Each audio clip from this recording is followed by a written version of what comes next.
today we take a closer look at the economy. Rising inflation has been a global phenomenon impacting a lot of people. We find out how younger people in particular are surviving high inflation. Our business correspondent Lee Rae-hyun joins us in the studio. Welcome, Rae-hyun. Good evening, Jung-min. First of all, how is the world coping with this higher inflation?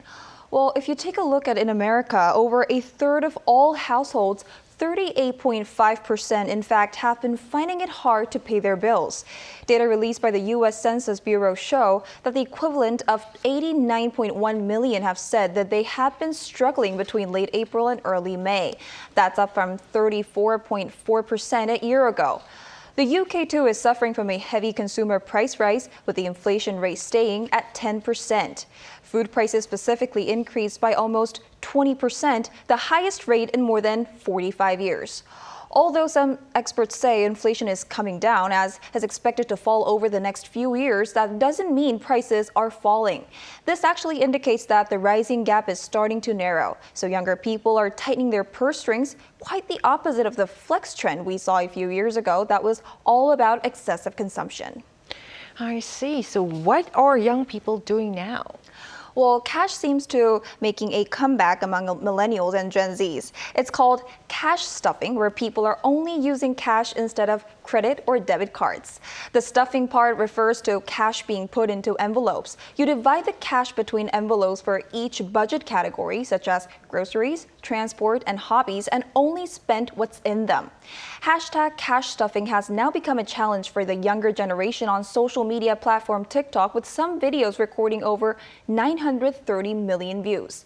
It's quite noticeable how Gen Zs who are used to mobile devices and digital payment methods are going back to using cash. Let's take a listen to what some young people had to say. I try my best to use cash because it's hard to know how much you've spent when using a card. It's what differentiates you from other people, as it's quite different from common spending habits these days.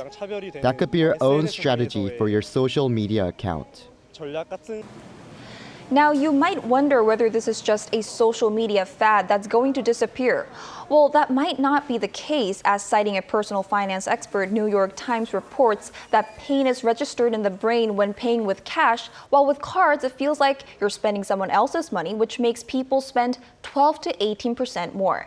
A survey by personal finance company Credit Karma showed 53% of adults in the U.S. and 46% in the U.K. have been using more cash than a year ago, especially among younger people. And there are some budgeting trends going on among young people here in Korea too. Tell us more. Right, young Koreans are using anonymous group chats to share their budgeting tips.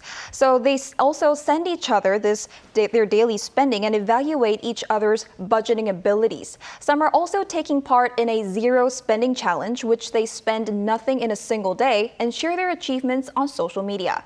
These trends show how young people are tightening budgets together instead of doing it alone. They say it motivates them more and feels more like a challenge. Take a listen to what a consumer trend expert had to say.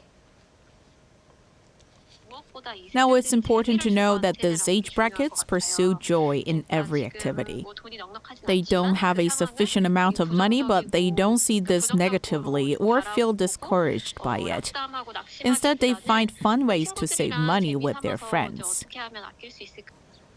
However, some voice concern that this shows a rather depressing trend among millennials and Gen Zs.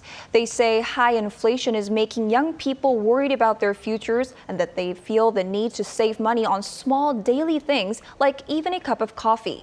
This, meanwhile, is quite gloomy news for the government, which is actually trying to boost individual spending. The government plans to give out more discount coupons for domestic travel and gift cards to be used at traditional markets in order to recover consumer spending. All right, that's interesting but sad trend, I would say. Thanks for the report, Rae-hyun. My pleasure.